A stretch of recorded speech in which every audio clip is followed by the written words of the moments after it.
Why, hello. This is John Huey with the Sober Atheist podcast, here with my co-host Michael Tingley. Hello. And today we have arrived at episode after a little bit of a hiatus. We had some things going on that kept us off the screen for a few weeks. But we're back on here, and we're at episode 16. And today's topic is something I was thinking of late at night and bounced off Michael, and he came back with some very interesting and provocative thoughts on this, which he's going to lead us off with today. And the topic was and is, why am I an atheist, and what did that fact have to do with my recovery? And initially, I thought of this as more of a general or a global question than a specific one about how atheism figures into recovery and how it doesn't figure into recovery.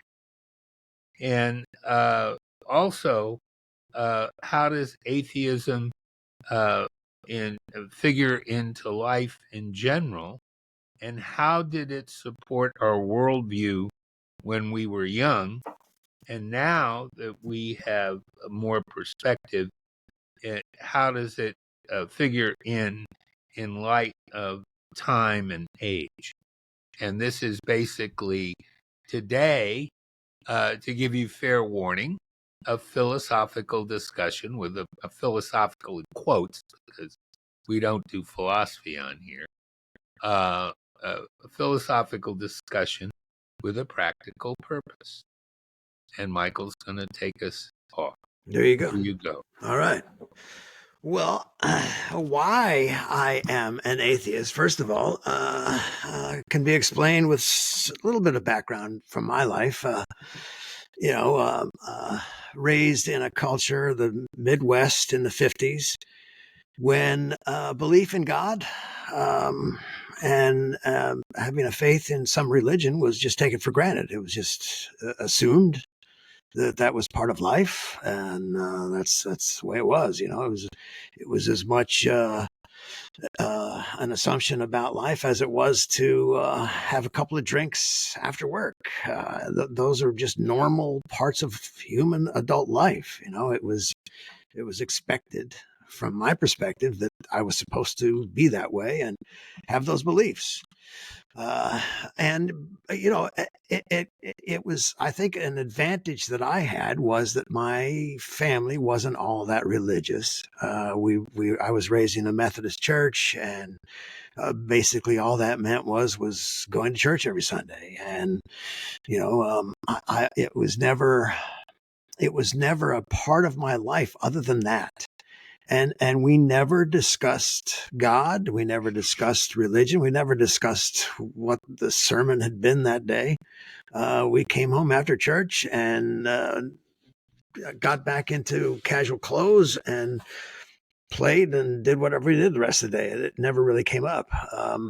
We never said grace at dinner.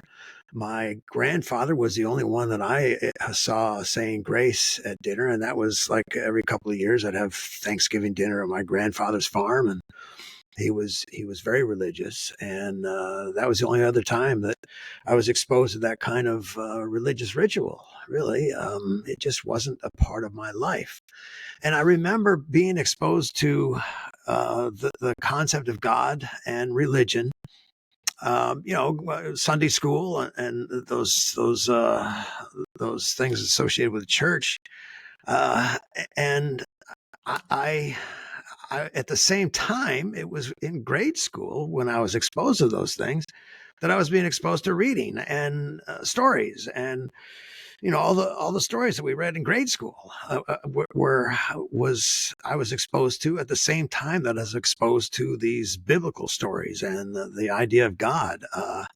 And it seemed to go hand in hand that I learning that those were just stories, that those weren't things that I ever imagined believing in. all the stories of like Jack and the Beanstalk. I mean, I essentially learned that story at the same time I learned stories of the Bible. So for me, it's the same thing. It was just a story. I never really believed that there was a giant that you would meet if you planted a bean and you had a beanstalk. It was a good story. But it never occurred to me that I was actually supposed to believe that. Just like in church, it never occurred to me that those stories I was being told, even the concept of God, was something that I was really supposed to believe. So it just never became really an important part of my life. And I'm glad about that at this point in my life. I'm glad it just never occurred to me that those things were supposed to be real. So, once high school came along, I essentially just stopped going to church. It didn't apply. It was going to church had been just kind of a family experience, and nothing we really went out of our way to do once I left home. So after high school and all the way into my 30s, God and religion just never came up. It just didn't really exist to me. It wasn't a part of my life. And I never even thought about the label atheist. And I suppose some of that has to do with the fact that a big part of that, my formative years, my formative adult years, young adult years, were spent in New York City, where it was pretty much a secular world. A church wasn't really promoted in my circles. The art world and publishing world, museum world, it just never really came up. And so it wasn't an issue in my adult life. This view of whether there's a God or not, or whether I believe in any particular religion. And then when I went to school, college, I spent a couple of years, and having had a total of 4 semesters of world religion at the liberal arts college I went to in upstate New York for a few years, it put Christianity and God in the context of all these other mythologies, to learn that the world is filled with all of these mythologies, and that people have all these various beliefs. That put Christianity and God in a different perspective for me too. It made it clear that those were just mythologies, and that they weren't actual concrete reality. It had nothing to do with those mythologies. And so and then living through the Vietnam era, I think that had something to do with me not falling into a belief of any kind in God. Once I saw that Christianity and Christians were supporting the killing of communists because they weren't Christians, and amongst all the other reasons, but once I saw that hypocritical side of Christianity, and saw people being okay with doing everything that they weren't supposed to be doing according to the 10 Commandments, I backed away even further intellectually from any kind of belief. And it all just seemed so unbelievable, all those mythologies.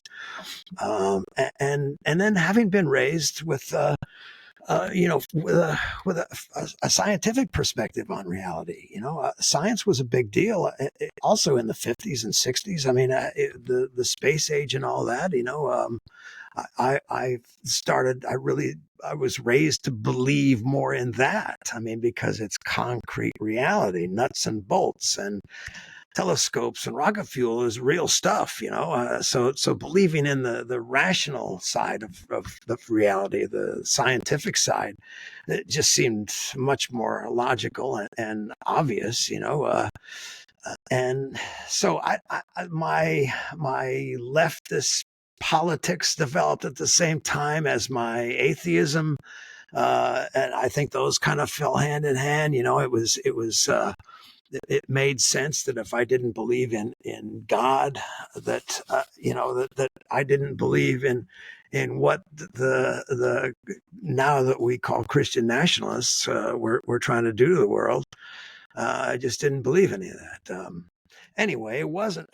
So I never really had a belief. I mean, it was never really an issue. It was just out there on the periphery, and I wasn't exposed to true believers very much at all until I tried to get sober via AA. That was the first time in my adult life that all of a sudden God was talked about, and these religious prayers were being spoken. When the first several times walking into an AA meeting and seeing the steps on the walls and realizing that the God was a big part of this recovery program. That was the first time I saw adults. Outside of the church and religious experience, actually talking about God being responsible or blessing them with sobriety, all these things that came up in AA, even to the point of getting down on your knees and praying. I mean, that to me, I just never been exposed to that concept. I mean, it was just, it just seemed really silly, to get down on your knees and pray to this mythological figure that really had nothing to do with. I mean, I pretended. I pretended for years in AA, going along with all the prayers and just, but only pretending in that context. Outside of an AA meeting, I never pretended to believe in God. I never pretended. I never prayed. I never did any of that stuff. It was only in AA. So I was kind of surprised at that at first, but went along with it for a long time. And I remember trying, but never really believing.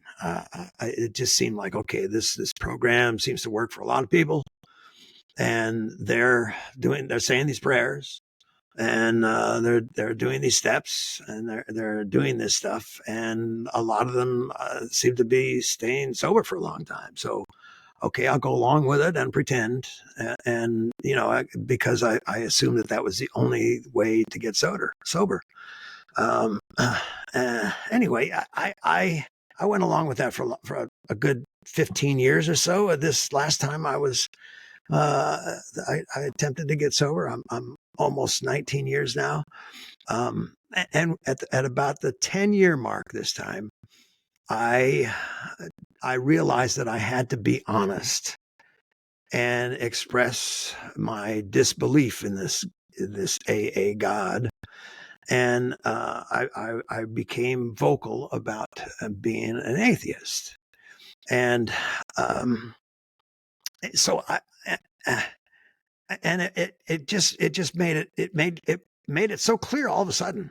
Once I made that admission and publicly said, yes, I am an atheist, so much of that program just didn't make any sense at all. I mean, it doesn't make sense.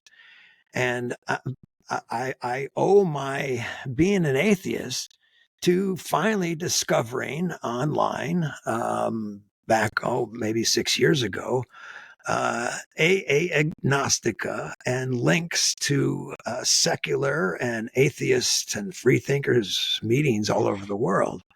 And if I hadn't been an atheist, I wouldn't have been looking for those things.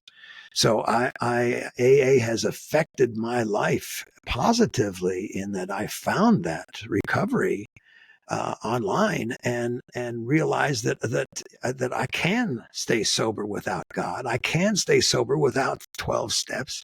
I can stay sober by just not drinking every day and talking as often as I can and sharing this experience with other people trying to stay sober. Those two simple things, I'm reminded of every day that. So at first I felt like I was guilty of not believing And a little bit of me was ashamed that man, I just don't believe.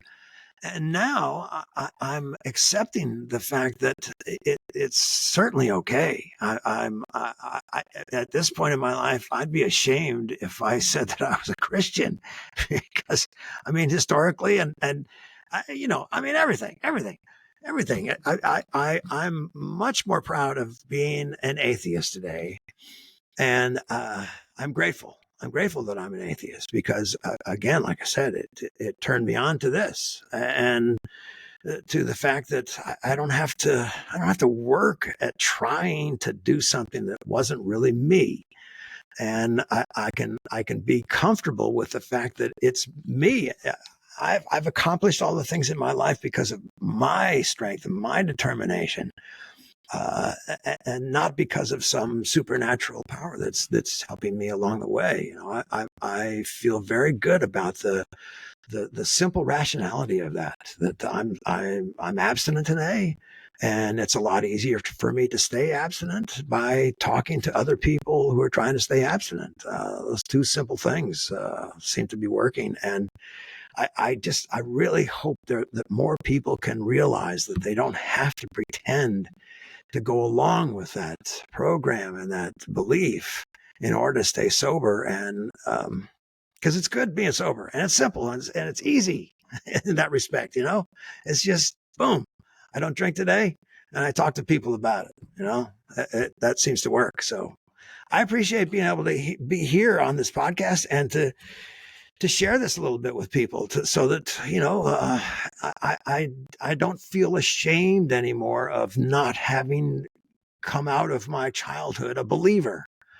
I can look back on it as the experience that it was, a part of learning about what life is supposed to be on this planet. And I think that in general, those of us who don't believe have found an easier, better way to stay sober. So yeah, it's been good, man.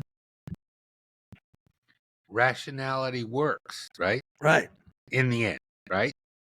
But atheism can have its problems associated with it, as well as any other belief system. It's not always applied in a positive way, not always. And to get to the positive part, but I want to maybe talk about my own story from a little bit of a different angle to begin with, because unlike many people, I've been a committed atheist for 64 years now. Well, now, when did you exactly come to that realization? I came to the How? realization pretty much as soon as I started picking up a real book. It popped into my mind at age, I was a fairly precocious reader, but it popped into my mind at age 12 that what I was being told at Warner Memorial Presbyterian Church in Kensington, Maryland, wasn't true. And that there were rituals and things going on, and things like Holy Ghost. I mean, where is this Holy Ghost, right? I don't see any fucking Holy Ghost, right? I'd go into Catholic churches as a little kid, and I'd see the statues, because my mother's family married. They were O-line Calvinists from Hungary, the Magyar Church of Calvin, which was one of the more severe Calvinist denominations you could, in terms of predestination and all that other stuff. But her siblings all married Roman Catholics, and the Roman Catholic Church was across the street from the Magyar Church of Calvin. And we'd walk catty corner across the street because my cousins would be hanging out over there. And I'd stick my head in the Catholic Church as a little kid. And at one time, I told my mom, I said in a loud voice, "What are all those statues doing in here? What's that all about?" You know? And she immediately hushed me up because those statues represented things that were idols to me, that didn't, it right from a very early age, it just didn't add up. And as I mentioned before, my late Republican mother, liberal Republican mother, uh, they're all dead, as I've said before. All the liberal Republicans are dead now. But there were some way back when, and my liberal Republican mom, when I told her I wasn't going back to that church at age 12, said, okay, all right, which freed up some time on Sunday mornings to do a little bit more reading after the Washington Post funny papers and at other times. And I started picking up some atheist related books. And I hate to admit this, but I must admit it because it's true. At age 13, I started reading Ayn Rand and became enamored of objectivism after having read her two giant tomes and a couple of other of her books where atheism features prominently in it. And, her erroneous conclusion was the logical conclusion in her mind, given the way the world actually operates, is that greed is God. And one scene in one of her books where there's a building with a dollar sign and gold turning on the top, and she thinks, that's great. Well, fortunately, by age 15, I saw that that was a rather inhuman way of looking at the world. Very. And I had some very good junior high and high school teachers that I was in an environment, it was a rich enough, the schools were good enough here at the time where we had some very highly educated, very capable teachers, and literature and other things were in the air because of the neighborhoods that were close to my little middle class neighborhood. There were some other neighborhoods of different status with some other ideas filtering in. And I started reading things like Baudelaire, Rimbaud, and I discovered the Beats and Ginsberg and Corso and Ferlinghetti, and started in my own halting way to write my first little things of my own. And, and a little bit later on, I picked up on what really relates to this whole thing about alcoholism and how your atheism can, in some ways, it can cut you both ways, okay? All right? It doesn't necessarily just cut you one way, because all of this business with literature and poetry led me to people, alcoholics like Harold Hart Crane, like William Faulkner, like F. Scott Fitzgerald, like the truly nasty and awful person who was Ernest Hemingway. And that environment, when it started to get mixed up with the beats, all led me to a mindset where when alcohol first hit my system at about age 15, it somehow figured into my emerging worldview.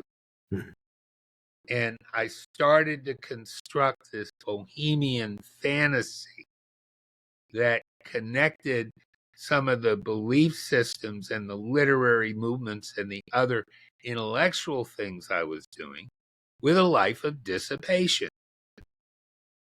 Elegant dissipation. Yeah. All right.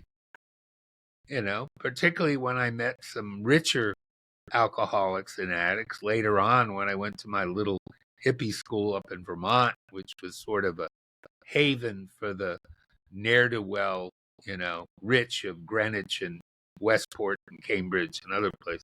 A lot of those people in that environment. Yeah. And, that sort of air of sophisticated dissipation led me to believe that there was nothing wrong with my drinking. Yeah, right. And my drinking was normal and rational, given the environment that I had constructed this bohemian environment that I had constructed. And I took it pretty far, you know. I mean, I can remember once in the very early 80s when I found myself in LA, I specifically went to there's a very famous restaurant on Hollywood Boulevard. It's still there, called Musso Frank's Bar and Grill. And it's been a hangout for Hollywood people for a long, long time. You can still see Hollywood people in this joint, even though Hollywood Boulevard itself has changed a lot. It's a total sewer now. But we won't go into that. I could do a whole episode on just a couple blocks walk on Hollywood Boulevard. But shit, what a fucking sewer. But Musso Frank's is still there. And I remember going into Musso Frank's and finding the bar, the inside bar, where, you know, these guys, you know, the Dashiell Hammetts and all these other type people. But the most famous one that would sit at the end of the bar drinking was William Faulkner, because he would go to Hollywood to make money. Mm-hmm. A lot of people don't know that, you know, Faulkner didn't make a lot of money off of his books, or enough. He had a kind of an expensive life he had. And they offered so much money to him as a script doctor and an author of scripts, he would go do script work for 3, 4, 5, 6 months a year.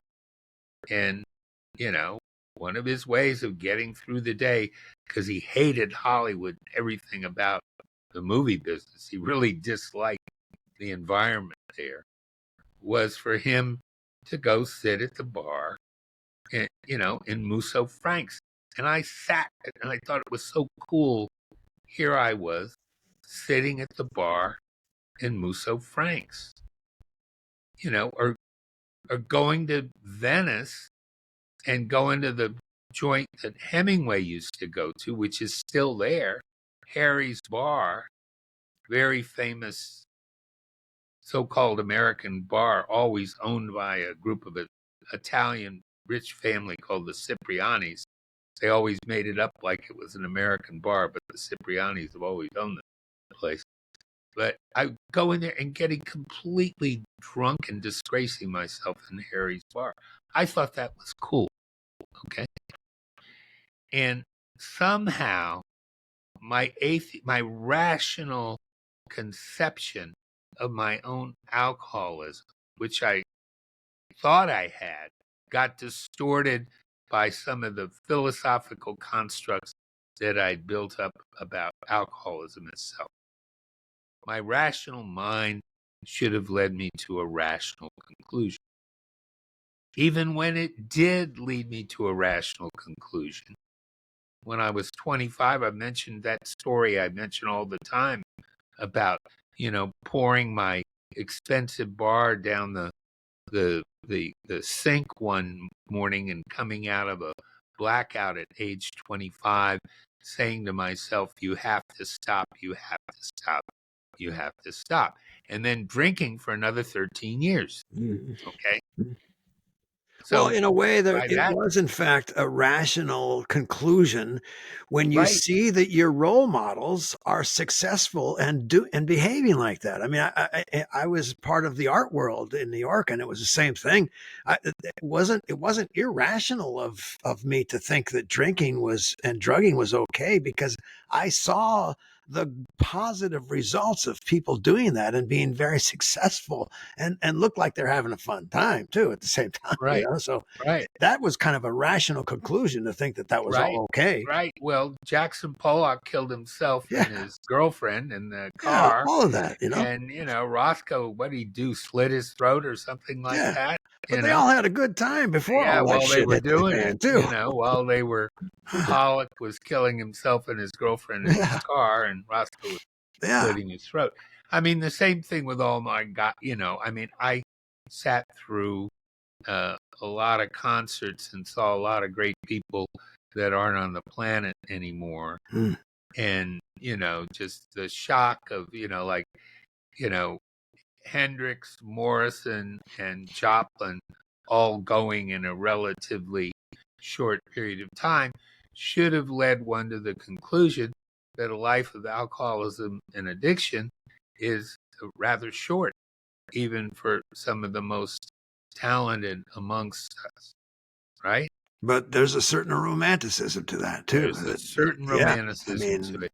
yeah, And my only the good die atheism, young, and all right, that. my logical self, which I always sort of had, Hmm. didn't defend me Yeah, against that. So right. I'm not purporting to say, and I Yeah, don't think you are either in this episode, that atheism in and of itself is some sort of shield from alcoholism. yeah, yeah. As Because much as a belief in God is a shield right, from alcohol. not I sure mean, they're all drunk, yeah, that all yeah. the the I don't think it drunken was a priests. disadvantage to believe or to not believe. You, Right, right. It you just drink, is. you drink. But Yeah. I will propose and propound that, and your remarks go right into all of this, is that when we do make a decision to stop drinking and we understand our favorite word, well, other than peace and love and all that stuff we still can't, but that we do understand that word, that favorite word of ours, abstinence, that your rational mind driven by your atheism can be your best friend. Yeah. Yeah. Because at a certain point in time, you added it up and you know what the score is. And as soon as you've added it up and you know what the score is, there's no denying the reality Mm. that's staring you dead in the face. Right. But in my case, I had to drive myself all the way through my illusions to the end. I mean, when I talk about mystery in an upcoming episode, I'll be talking about the mystery of my lost 13 years from when I knew I was an alcoholic to when, I really knew that I was a pretty sick alcoholic until the day I stopped. That's a mystery to me because knowledge in and of itself wasn't a shield. The only shield was a decision. Mm-hmm. Yeah. Knowing something isn't enough. Yeah, yeah. I mean, this is my third attempt at sobriety. I mean, the first two times I heard the same stuff that I've heard throughout. Yeah, but why didn't I stay Right, sober the first two right, times? right. Yeah, because I made a decision not to. Well, your atheism can also be a shield from the irrationality that surrounds us Mm-hmm. in these recovery programs. Because I think perhaps you're in trouble if you're not buying what they're selling in their Well, terms. yeah, we're certainly trained to think that I think way. that Yeah, you're in yeah, trouble yeah. if you're not buying what Yeah. they're selling. Yeah, there was I always an underlying fear all the time I was in meetings because I didn't believe, and I was being taught that if I didn't believe, I was going to get drunk right. again.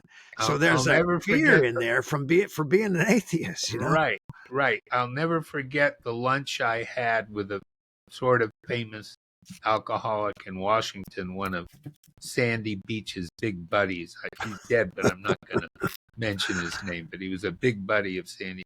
They all sat together up on the hill and all the shit they did in Hal Marley and Sandy Beach and this guy.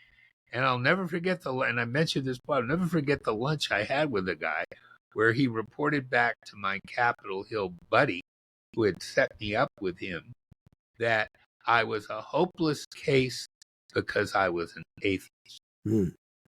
And that he washed his hands of me. Mm. And my other friend told me, don't talk to him again. He doesn't want to speak Mm. because you're an avowed atheist. Mm. All right. I mean, eye opener, right? Eye opener, Yeah. helping hand. We love you, blah, blah, blah, blah, blah. But if you don't believe, then fuck you, basically. Yeah. Right. Okay. So I've had experiences like that. But in the main, there was those middle experiences where, people were genuinely concerned about your well-being, but they expected Mhm. that sooner or later you were going to come around. All right.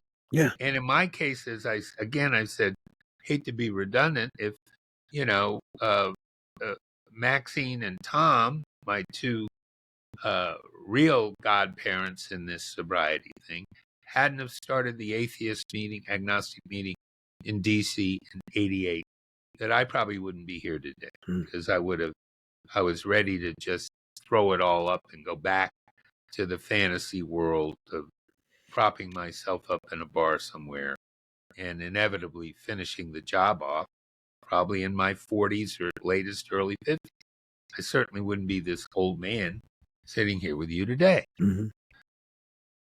But because I was given an alternative. But what about the people who are listening who haven't been presented with a rational alternative Yeah. that they can live with? Yeah. I mean, I was not presented with a rational alternative all through the first 10 years of sobriety this time. Uh, you know, I pretended. I mean, I was faking it and lying. Every meeting I went to was a lie, Well, and that weighs down on you after a while. And then you realize that if you don't keep going and you don't keep trying and you don't keep pretending, that you're gonna get drunk. I mean, that was what was beaten into our heads. that's the mythology. Yeah, Okay. that is the mythology. The reality is that if you lose a conscious touch with the decision you made to stop, Hmm. then you're screwed. Yeah. Okay.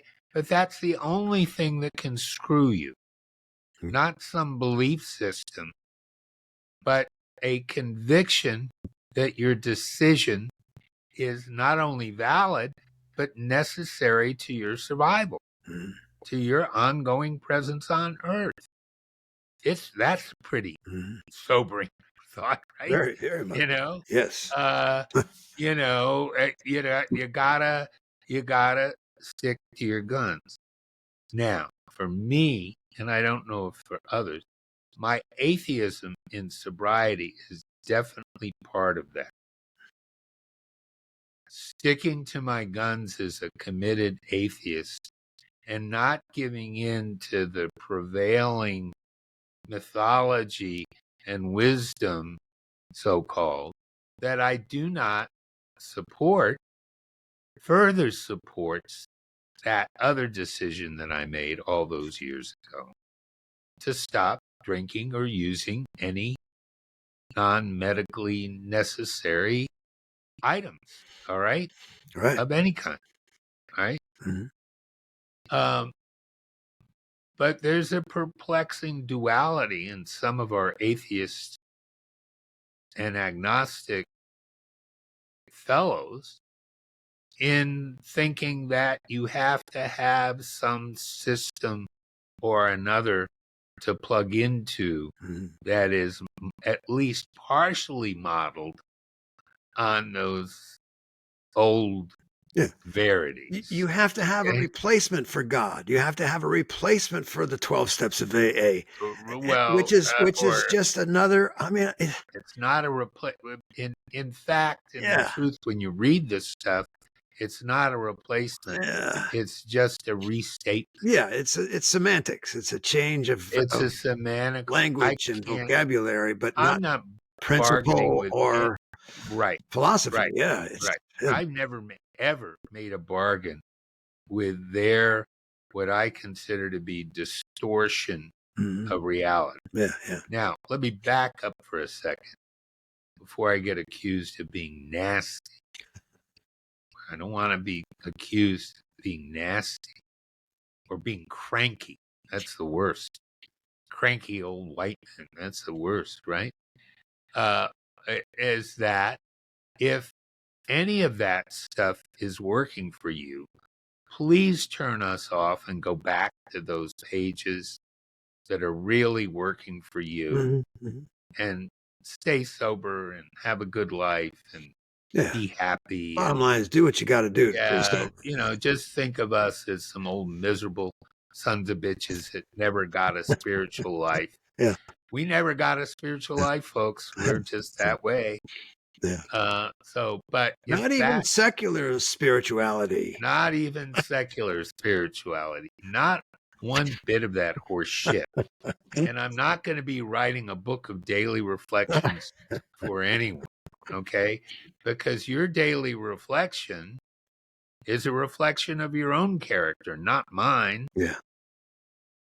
You reflect back to the world what your own character and your own value teaches you, provided that you stop poisoning yourself and distorting your character and your value with an artificial substance. It's real fucking simple, It is. right? Yes, it is. But why is it so complicated, right? Because, once our rational mind brings us to the position that we must stop, which is where I fortunately got Yeah. all that time ago, January 3rd, 1987. It seems like just a couple of days ago to me. But it was a long time ago on the other scale of things. And to get to that point, I had to actually, truly, finally assert the rational part of my mind that I had developed at age 12, but had submitted to a distortion field called addiction. Mm-hmm. And my real Jones was booze. That was my thing. Other people were really addicted to other things. And, we don't make many distinctions between substances, but I think we can all agree that when we're addicted to these fucking things, it distorts our reality. Indeed. Okay. And when the reality gets distorted enough, and we then apply our rational faculties, which is the same rational faculty I applied at age 12 to looking at those ridiculous statues and proverbs and books and songs and psalms and him singing all that stuff and say, I just don't believe this. Mm-hmm. Okay. Mm-hmm. All right. But I do believe in the power of rational thinking, of assessing reality in a realistic way. Mm-hmm. Right. Yeah. But why is this? Why do we have to complicate this shit so much? Mm-hmm. Okay. Particularly in an age where I was mentioning to you offline, I'm seeing all these people, political people, walking around with their little crosses around their necks or their little pins. That shit is just everywhere. I look at these people I refer to them as the barbarians that are arriving in the town of my origin. They're coming. Well, it's like the flag pins have been for years. Well, the flag Now we pins are got both crosses. parties. We have to wear also the flag pin. You got if you don't belong to any of that. You're not part. You're not part of the cult. You're not part of the club. You gotta have a symbol. I'm a pretty proud American. I don't have a particular problem with a flag pin, and the history of my family goes a long way, way, way. But back. The problem is if you don't wear it, then what do you say? I don't wear it, but I don't have any. But the symbols that are being brought forward as national norms have changed. All right. And the level of the vitriol that is being spewed is changing. Mm-hmm. And the license that people feel to express their dislike for what they would refer to or think of as non-normative behavior of all kinds has changed. All right.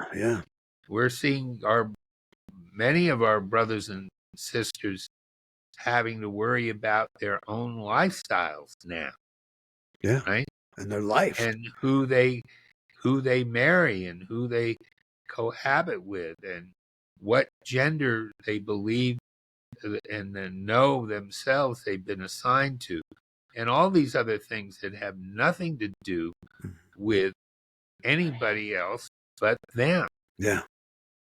But these people are bringing their outside, or the poor girl that's, abused by a family member, or poor young person that's raped or otherwise abused and can't get the medically necessary treatment and have to traipse across the country just to receive a standard medically necessary, all that treatment, all that craziness, right, has come back into the picture. Yeah. And it's where we are at as atheists has never been more problematic in our lifetimes, in my opinion. Mm. So atheists in recovery who are going to be honest about their atheism may be faced with even more challenges than they've been facing in the past. Mm. So as long as we're able, until we're carted off to one of their detention facilities in North Dakota, okay? Somebody asked me, why not further south? I said, well, Guantanamo will be filled up by the time they get around to us leftist atheists to put behind the wire.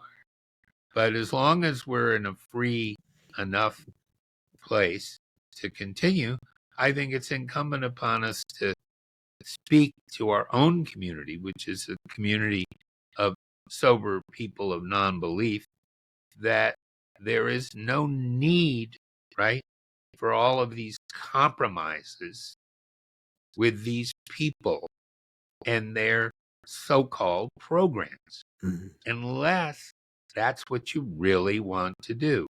If your real inner self, if your knowledge of what's real is conflicting with that, you shouldn't do it, because it will, I feel it will harm you in the end.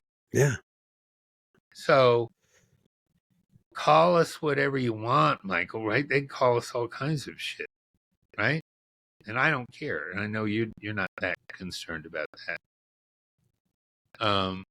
But what we have is a moment in time where perhaps we can all be of service to each other as non-believers in recovery to reinforce the proposition that the only thing you need to do is make a decision, stick to that decision, and understand what the word abstinence means. And the rest of it is pretty much up to you. Yeah. Not to me. Yeah. Not to you, Michael. We don't have any kind of agenda in terms of people's what they think, believe, where they go, what they do. None of our fucking business, really, right? Yeah, I think it's important to realize and accept and promote the fact that being an atheist in recovery is ultimately even easier than being a believer in recovery. Gosh. I mean, all the peripheral rituals and everything that goes along with believing is all that stuff doesn't get to the point. It avoids what's really necessary, and that's just fucking abstinence, man. Yeah, I don't have to subscribe to any of their poison pills, no matter how they coat them, no matter what pablum is being fed. The only thing you need to do as a sober person is be true to what you know to be true about yourself, which in the case of addicts and alcoholics is other people may be able to use certain and do certain things, right? But I can't. Yeah. I just can't, right? I just can't do it. And, I was talking at our meeting today about all the provocative shit I saw when I lived overseas, Mm-hmm. and was, what we saw in Russia, particularly a constant sea of booze around me. Mm-hmm. And I never ever even thought that it was necessary or appropriate for me to participate, Mm-hmm. because I knew what the results were. Yeah. Yeah. Right? Yeah. Okay. And All that that's romantic bullshit. rationalism. That's Oh man. Oh, science. You've had right. it's trial and error. You've seen the concrete Well, evidence. I tried to romanticize it. I tried to make it part of a reasonable bohemian lifestyle. Yeah, yeah. But that only shit might work when you're young and good looking. Mm. But you get, you know, uh, 23 years into the music, I was drinking and using for 23 years. You get 23 years into that music, you find yourself at age 38, like I did, on Sunday morning, looking at a bloated, Oof. capillary, broken, beet red face in the mirror and saying, "Who the hell is this? Yeah, yeah. What has happened here? What have we got here?" Mm-hmm. Mm-hmm. And, luckily before it was too late, Mm-hmm. but we're taking ourselves down to destruction still by the hundreds of thousands. Yeah. Not just in the United States of America, but all over the world, of other people that are listening to this, all over the world. We take ourselves down to destruction because we can't come to terms with a couple of simple facts that have nothing to do with religiosity or reformation or living, all this shit about sober living. What sober living? What is the nature of sober living, right? In reality, there's only one thing you can define sober living by, and that's by not having taken a drink Not today. drinking. Yes. Right. Yes. How can I define anything else Yeah. Yeah. about what sober Yeah. living means? Not to say that when you quit, your life doesn't improve, because it does exponentially. Yeah. But why not look at it as something that's self-generated and self-perpetuating Mm-hmm. and self-involved, in the sense that you were the one who did this? Yeah. So many people seem to think that if you're an atheist, that you're lacking something. And I think that's part of the reason that so many people seem to try to come up with a replacement for that belief. And that's where I think we get some of these secular programs that you're talking about. I mean, they seem to be a need. There seems to be a need out there to replace what was presented to them in the typical traditional AA and NA way, was that belief in God and those 12 steps, all of that stuff. Whereas atheism is not lacking that. It's just not needing any of that. We don't need that. Well, If we, like you say, if we depend on ourselves, depend on our personal will and our strength and our determination to stay sober, that's really all we need. right. And might I, in the light of all this, quote my favorite musical poet from his pre-Christian era, when he said, "I try my best to be just like I am, but everybody wants me to be just like them. I say sing while you slave, but I just get bored. I ain't working on Maggie's farm no There you more." go. Yeah. And I haven't Yep. been working on Maggie's farm Yeah. forever. Yeah. Okay. Sure. I never worked on Maggie's farm. Mhm. All right. But a lot of people think they got to get on that farm truck and Yeah. ride down the road with Maggie. Yeah. Okay. Yeah. And sing Mhm. while they slave to somebody else's ideas. Right. And that is not the way of the atheist. Yeah. Atheists, in the purest form, don't do that. Yeah. All right? Don't play those games. So where does that leave us, Michael? Where did we go today? Did we go in the right direction on this thing? Yeah, I think so. I mean, I just want people to think of atheism as a positive thing and not a negative. It's not we're Oh, lacking something or we're missing something. I mean, I know true believers out there that I've talked to that feel sorry for me when I tell them I'm an atheist. Oh, I'm sorry. yeah, you Like, poor guy. You're going to yeah, die yeah, alone. You're not going to have somebody, oh, talking yeah. about What how about you're going heaven, to meet man? I mean, what the hell? how you're going to meet your mama or your Uncle Yeah. Harry. And I mean, I think about the simplicity of it and how much easier it is to concentrate on the real part of it. The real thing here is abstinence, and then again, from all the years that I've seen all of these Zoom meetings all over the world, in the secular recovery world, that sharing that and talking to other people who are trying to do the same thing, it is another key to it, and a key that makes it easier, to be abstinent and to remain abstinent. I find that very simple and Yeah, well, reassuring. I hope that people can see some of the reassurance that we're trying to provide them, that they it can do this without God.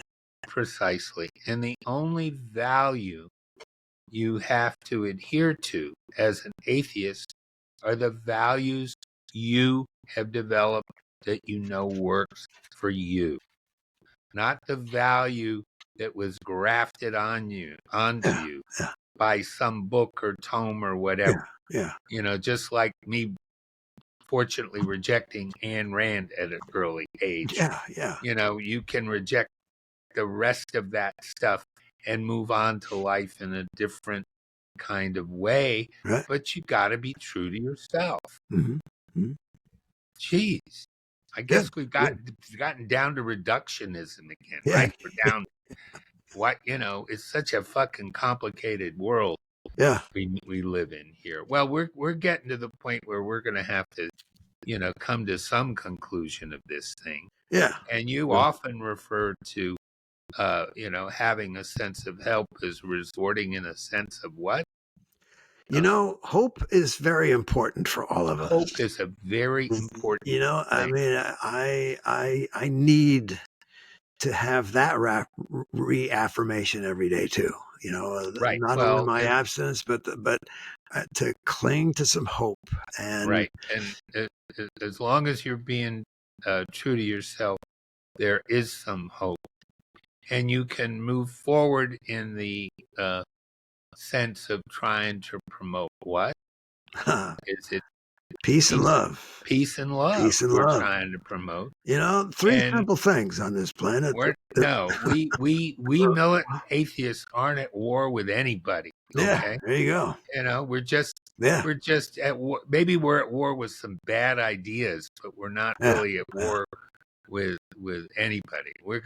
We're not gonna worry war no more, right? There you No go. more, no more war.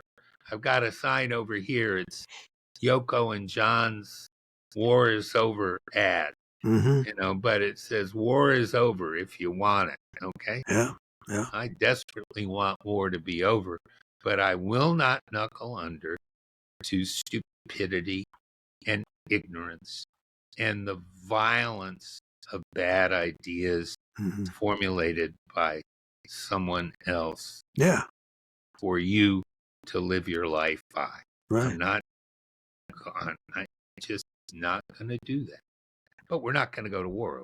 Right? There you go. Peace and love, as we said. Yeah, And we'll say at the end, we'll say goodbye for now. We hope this was in some ways useful. And hopefully we'll see you again down the road relatively soon, if we're both still around to go down the road. Okay? excellent. But Yes. let's hope that's true. And happy Okay. birthday to you, John. Oh, One thank more you time. very much. Yes. 76 years young and just as Yeah, young and handsome yeah. as I think I am every morning. You We'll got all see. your hair, man. Yeah. Got all my hair and most of my marbles, but some of my life got squandered along the way.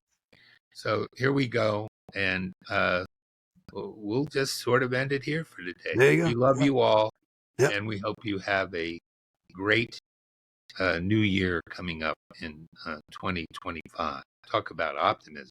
Yeah, there you go. We'll see. We'll see. Bye bye.